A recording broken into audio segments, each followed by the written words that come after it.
Ciao a tutti, sono Caterina. Sono veramente felice che siate sul mio canale. Aggiungete un filo d'olio. Prendete uno spicchio d'aglio. Trittatelo finemente. Oggi prepareremo un piatto veramente gustoso. Guardate questo video fino alla fine. Sono sicura che vi piacerà il risultato.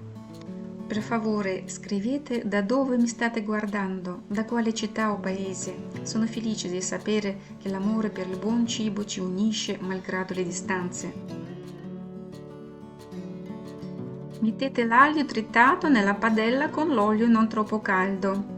Cercate di non bruciare l'aglio, altrimenti questo diventa amaro.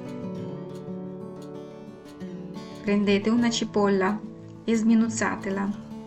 Io non immagino la mia cucina senza la cipolla. Le cipolle venivano coltivate 5 milioni di anni fa. I loro poteri curativi erano talmente riconosciuti che in Egitto simboleggiavano la vita eterna. Per questo venivano messe alcune cipolle nelle tombe dei faraoni.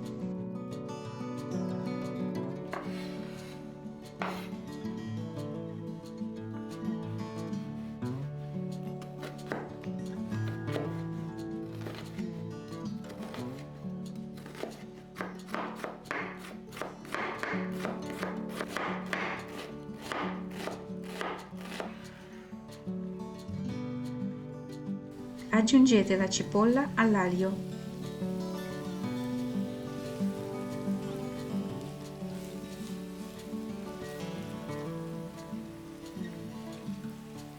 Fate rosolare l'aglio e la cipolla a fuoco basso per 10 minuti. Aggiungete 400 g di carne macinata.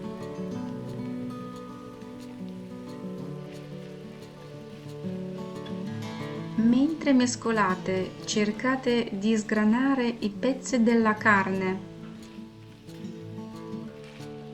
Cercate di rosolare la carne uniformemente.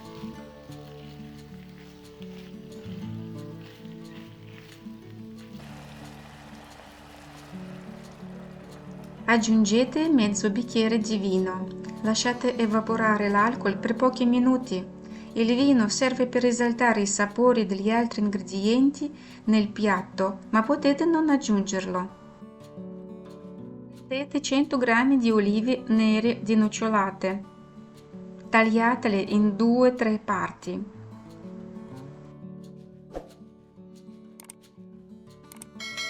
Le olive nere non sono una varietà specifica di oliva, ma piuttosto olive verdi che, giunte a piena maturazione, assumono naturalmente una colorazione che varia dal nero alla viola nero. Aggiungete le olive alla carne.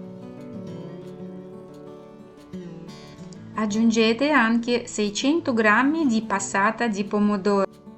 La passata di pomodoro svolge un ruolo fondamentale nel sugo, fungendo da base e conferendo sapore e colore al condimento. Versate mezzo bicchiere d'acqua. Mescolate e cuocete per 30 minuti.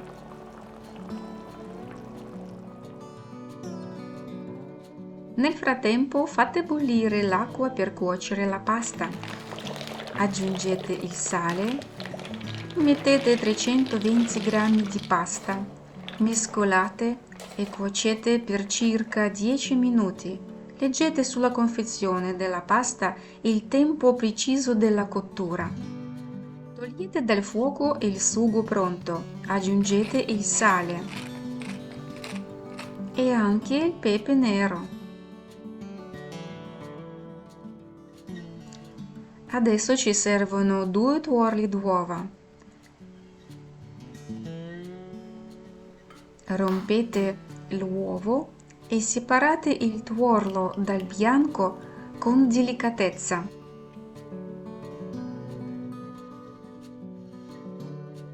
Aggiungere tuorli alle salse renderà la salsa più ricca e cremosa.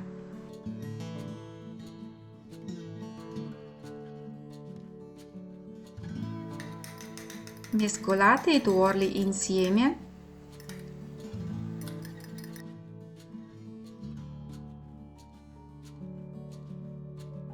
e versate i tuorli nel sugo.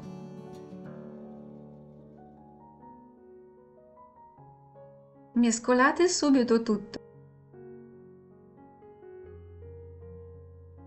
Grattugiate 140 g del formaggio pecorino. Potete usare un altro formaggio di pasta dura e piuttosto saporito e gustoso. Aggiungete la gran parte del formaggio nel sugo. Tenete da parte un po'. Mescolate bene il sugo per ottenere una consistenza omogenea e anche per distribuire bene tutti gli ingredienti. Quando la pasta è pronta, scolatela direttamente nella padella insieme con il sugo. Mescolate molto bene per unire la pasta e il sugo saporito. Il nostro piatto è pronto! La pasta ha un aspetto veramente invitante. Servitela subito, io non vedo l'ora di assaggiarla. Cari amici, grazie per aver guardato fino alla fine.